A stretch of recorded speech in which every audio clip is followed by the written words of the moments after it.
February is American Heart Month, and tomorrow is Heart Valve Disease Awareness Day. So right now, I'm joined by Dr. Arun Kamanthareddy, who's a cardiologist at UPMC. Thank you so much for joining us. Really appreciate your time.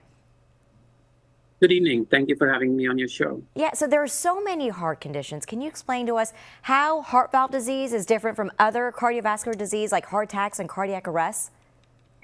That's a great question. It's different in terms of its presentation, primarily in terms of how you look at heart attack, which is kind of a more dramatic, or patients have these dramatic symptoms of chest pain and things like that. When you compare that to valvular heart disease, it's more of a silent presentation, and predominantly because most of these patients, this valvular disease progression happens a course of so many years that people tend to ignore what normal was like. They think it's primarily old age. So a lot of times these symptoms are very silent, progressive, and happens over the course of so many years that it's often they present very late or with very subtle symptoms. And that's why it's kind of, the awareness has not been there for longest period of time in terms of what to look for in these people. And most often people said, oh, I had a murmur. I've been had a murmur for like 20 years. And that's why they've been ignored for the longest period of time. Yeah, so because you're saying the symptoms are silent and subtle, how are ways people can recognize them early then? Again, talking to your doctors regularly, having periodic checkups, and just having that idea that yes, I'm getting older. Like, do I have any valvular problems? Which is, most often our patients are in the 80s, 70s to 80s when we see these valve problems. Just having those regular periodic follow-ups for clinical examinations to hear for murmurs, or having some silent symptoms of heart failure, which is also the typical symptom of presentation.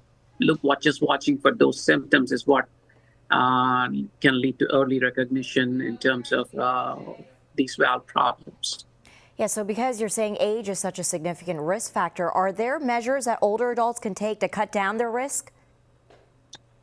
Typically not, because most of these is what we call as a degenerative condition, meaning just from the wear and tear of these valves over their entire lifetime that they tend to develop these valve symptoms. And typically these valves get calcified, narrowed down, or start to become leaky. That's the most common variety that we see is a degenerative problem. So typically for that, besides regular follow-ups, there's nothing preventative of sorts in terms of doing anything to prevent progression. There are some times when you have leaky valves, there are medications that you can take to kind of prevent remodeling of the heart, adverse remodeling of the heart, and things like that. But for the mass majority, there's very little you can do to prevent this problem. It's more of symptom recognition and management of the symptoms with medications, or ultimately leading up to valve replacement or valve repair procedures. Are there lifestyle changes that people can kind of adapt to, exercising, eating healthy? Would that help?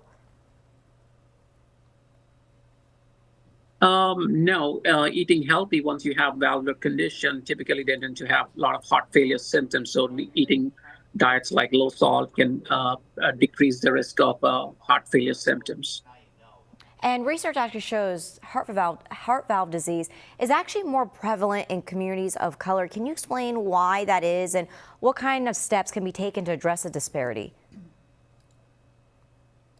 There are like two types of valve problems that you see. One, as we talked about, is degenerative, which happens during age.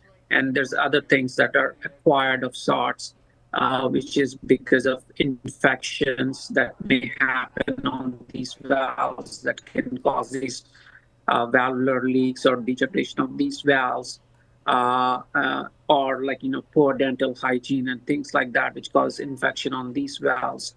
And typically, it's most often because they're under-recognized and untreated for a longest primary care on a routine basis, or because they've just ignored their health for such a long time that it tends to be more prevalent, especially things like if you look at immigrant communities, you tend to have rheumatic heart disease, which is more an infective condition infective inflammatory condition that can happen. And when you start to look at these patterns, you do recognize that these tend to stay in clusters, and especially poor and economically backward communities of sorts. You tend to see these the second type of conditions. Yeah, so making sure you're going to the doctor regularly is so important. All right, Dr. Arun Absolutely. Kamantha Reddy, thank you so much for being here, for your insight and time. All right, thank you. Greatly appreciate it.